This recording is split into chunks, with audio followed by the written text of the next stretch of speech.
Kate Milvalcha, welcome to Irish Granny Helen. And I have a little light-hearted topic for everybody today. This topic has been broached in political discourse kind of peripherally of late. It's always controversial. And I think it's something important we need to talk about much more in depth. So I want to talk about capital punishment. I don't want to, but have to talk about capital punishment, aka the death sentence. So by definition, this is legal state-sanctioned execution as a punishment for serious crimes. At the moment, it's legal federally and in 27 states. The Supreme Court in 1972 ruled on it, said that crimes, the Supreme Court said which crimes and the demographics of who would qualify to be executed can't, if you're under 18, unless they twist it and try you as an adult. You can't if you are intellectually disabled, unless they decide that they're going to anyway. This method is determined by the state. Who remembers Gary Gilmore, Free Gary Gilmore for Christmas? Remember that on Saturday Night Live? The Executioner's Song? Great book. Absolutely great book. Norman Mailer.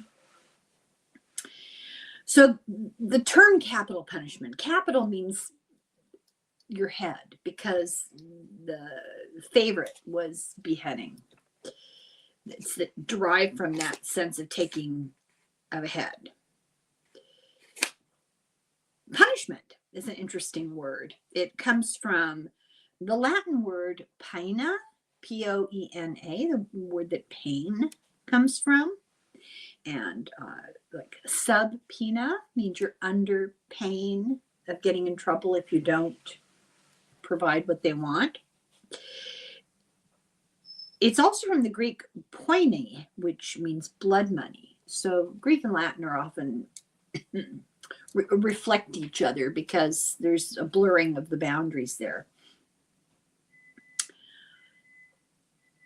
Retribution, pain, and penalty are what the word punishment means in Latin, punire. It means to correct, to cause pain, to take vengeance. And to claim, to avenge, to assert a claim, or to avenge. So what capital punishment came from was this beheading people or doing something blood related. It was called blood money. Or maybe we won't kill you, but instead we have these other little punishments in store for you. Formal, officially imposed capital punishment goes back to the start of recorded history. As a matter of fact, there was so much information of it, I had to really just be selective about a few things that I talked about because there is a ton of information about it. It evolved to become part of most societies' justice systems. We'll get to that towards the end here. Tribal societies, they usually resorted to compensation. If you didn't live within your tribe, you would die. So getting kicked out or shunned was essentially a death sentence.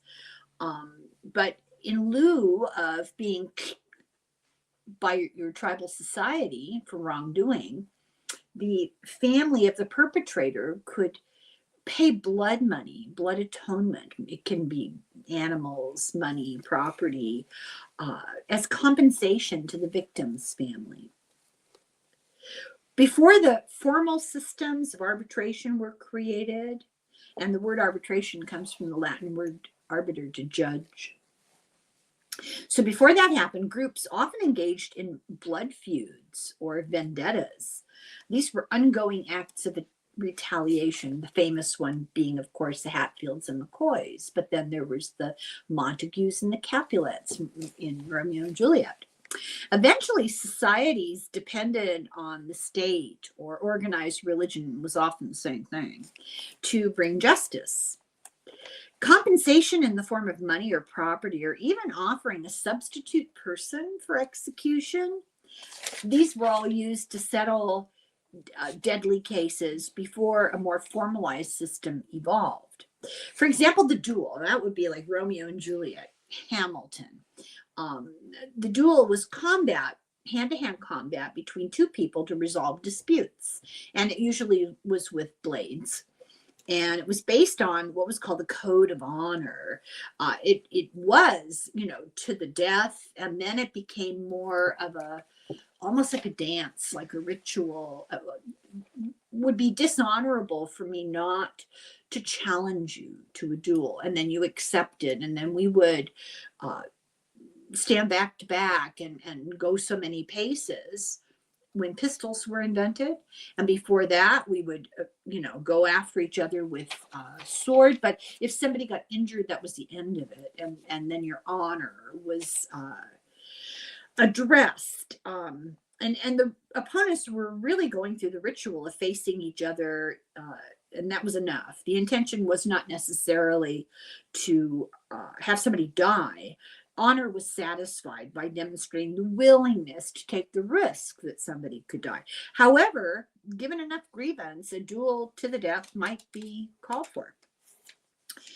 Ironically enough, because the role of organized religion has been in the forefront of capital punishment from the beginning, but at the very beginning, Catholic Church was against it. In 1210, they outlawed duels, although it took another 600 years to finally see duels become a thing of the past, as state sanctions became formalized. So as they got codified penalties for specific crimes, especially for murder, the state stepped in and took the retribution on the victims' families' behalf. So the Enlightenment and the social contract of Rousseau, those sensibilities in the late 18th century, they were about civil behavior and, how we should treat each other. Shone a critical light on dueling and blood feuds and that sort of retribution. And then as police forces were developed and grew, and then the legal codes at the same time were formalized, things got a little more structured, a little bit more systematic, and crime and punishment was put in place as a system in Western societies. Between 1798 and the Civil War, the U.S. Navy lost 2/3 as many officers to dueling as it did to combat at sea. That blows one's mind. Dueling was popular in the South because, the gentleman's code and its notions of chivalry that they had.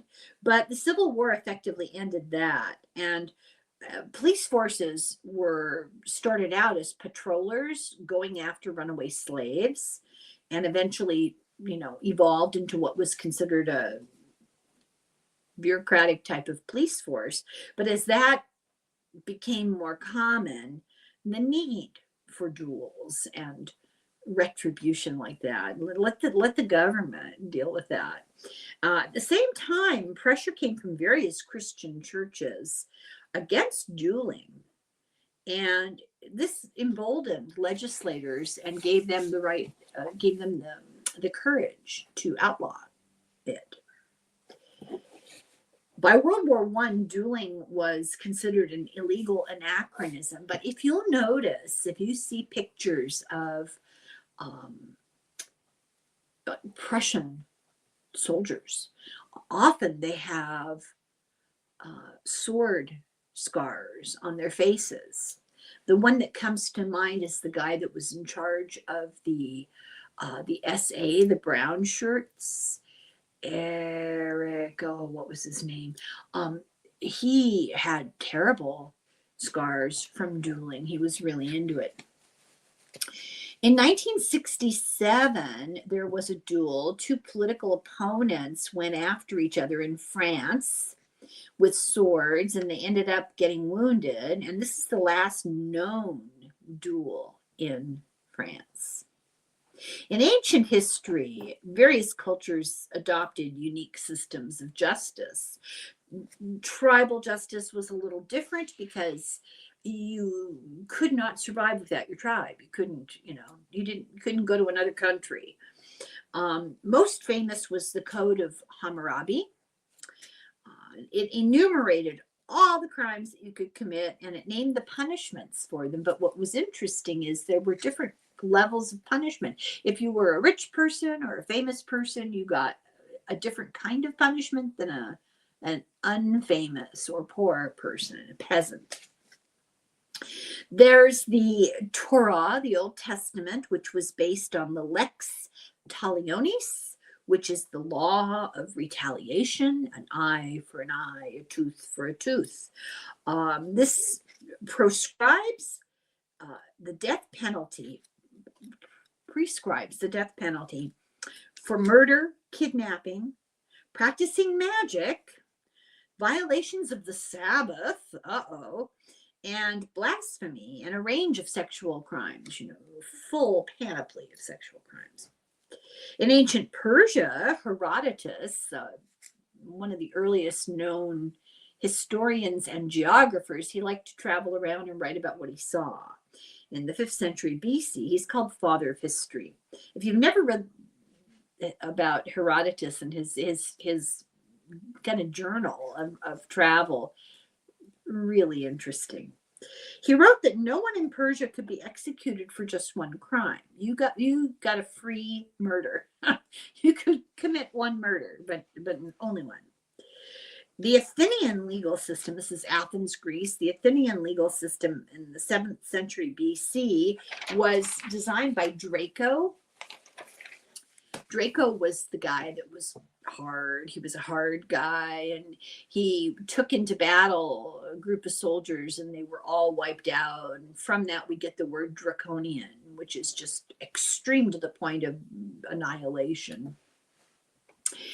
But this code was later refined by Solon so that capital punishment was reserved for intentional homicide, and only if the victim's family gave their permission. The Romans had what they called the 12 tables. They used the death penalty for lots of things like libel, arson, theft.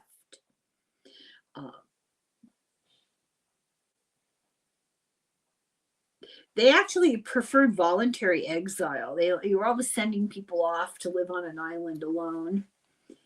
Crucifixion was reserved for rebellious slaves.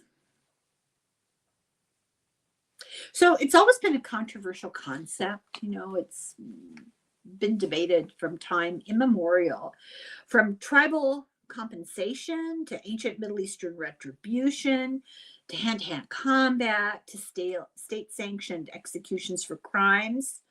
Modern law is based on this entire legacy, this historical legacy. In the past, it was really regarded as revenge, punishment, protection for society, deterrence of somebody else committing the crime. It was seen as a purification. You had to sort of make amends by purifying yourself, because crime is a defilement. Plato saw homicide as something pathological. It's a disease of the soul. The criminal isn't fully responsible because this is an unnatural act, and therefore the criminal should be re-educated. So he was an early proponent of rehabilitation. He said that only execute somebody if you try rehabilitation and it doesn't work. Aristotle emphasized the compensation part and the protection of society, with execution only for those who are not rehabilitatable. In China, now they had some interesting stuff going on. Execution was allowed, then it was forbidden, then it was allowed again, but only if the emperor did it. You could be executed by strangulation, for opening a coffin while desecrating a tomb. I picked out interesting things from this history because there's just so much. The emperor could give you permission if he was benevolent, he could allow you to execute yourself. So throughout history, executions are usually public on purpose as a means of deterrence. In the Middle Ages in Europe, they did executions for the least things because they didn't have a system in place. They didn't really have police. They didn't really have prisons. Prisons were just a holding place until you were executed or let go.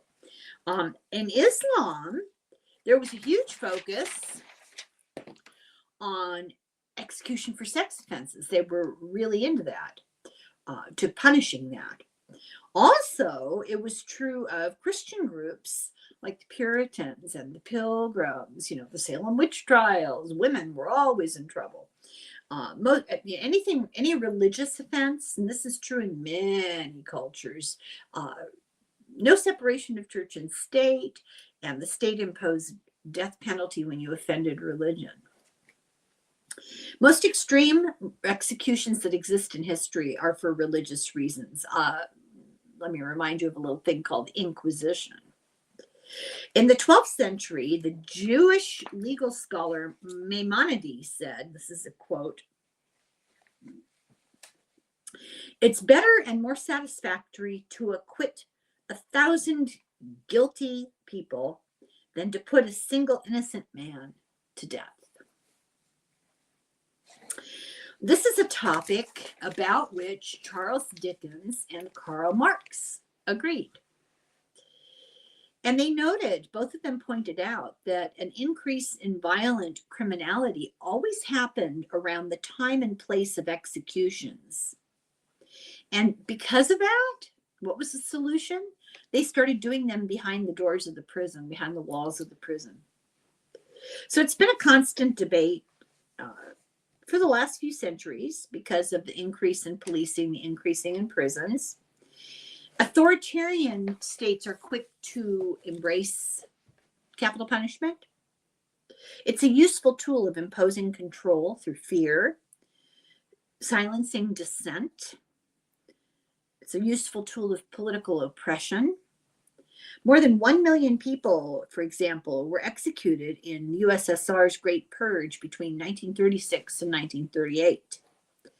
800,000 people died during the time of Mao in the Cultural Revolution in China between 66 and 76. All except one European country, all European countries have abolished the death penalty. The Belarus still does it. Belarus, Lukashenko, is that his name? Pals with Putin. Many Oceanian countries have abolished it. Most American countries, now we're talking, North America, South America, most American countries have abolished it. Half of the African countries. The majority of Asian countries have kept it. Typically, the death penalty is abolished as countries become more democratic, and it is relied on by increasing authoritarianism. In 1846, Michigan was the first state and the first ever Western government to abolish the death penalty. Recently, countries are reinstating it with a vengeance. Turkey did, and the Philippines tried to and failed. Kazakhstan did. Almost all modern developed countries have abolished it, and except for the United States, Japan, Taiwan, Singapore, China, India, and the Islamic states. Amnesty International says 20 countries performed executions in 2022, about 1,000 in all. These numbers are going to be inaccurate because China and North Korea are very secretive and don't release numbers. So in order of how many are done, Iran is the highest rate of executions, followed by Saudi Arabia, Egypt, Somalia, and the United States. So in the United States, public opinion varies quite a bit. In 2020, 55% of the population supported capital punishment. In the US, it's been abolished in 23 states and in Washington, D.C. But it's legal in 27 states, the federal criminal justice system, and the military. Under the latest regime, the Department of Justice has rescinded previous administration's moratoria on capital punishment. They've resumed it. And not only that, but they're seeking new crimes that will qualify for it and expanding the methods of how you can do it. Gary Gilmore. So this is tied up with religion. Many people believe in the Stone Age eye for an eye, retribution, angry God, I will cut off your hand type way of dealing with crime. Gandhi, on the other hand, had this to say: an eye for an eye makes the whole world blind. The argument against it is it violates basic human rights. It risks executing innocent people. It is disproportionately applied based on race and socioeconomic status.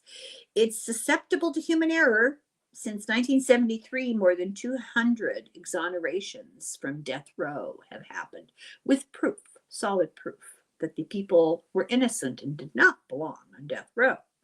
Amnesty International calls it cruel, inhuman, degrading, and says it violates fundamental human right to live. Interestingly, it has been proven not to be an effective deterrent. And it is dangerous because it can be applied arbitrarily as a political cudgel. Witness World War II Germany. Witness Russia. Read The Gulag Archipelago or The First Circle by Alexander Solzhenitsyn. Okay, that's all. I know it's a heavy topic.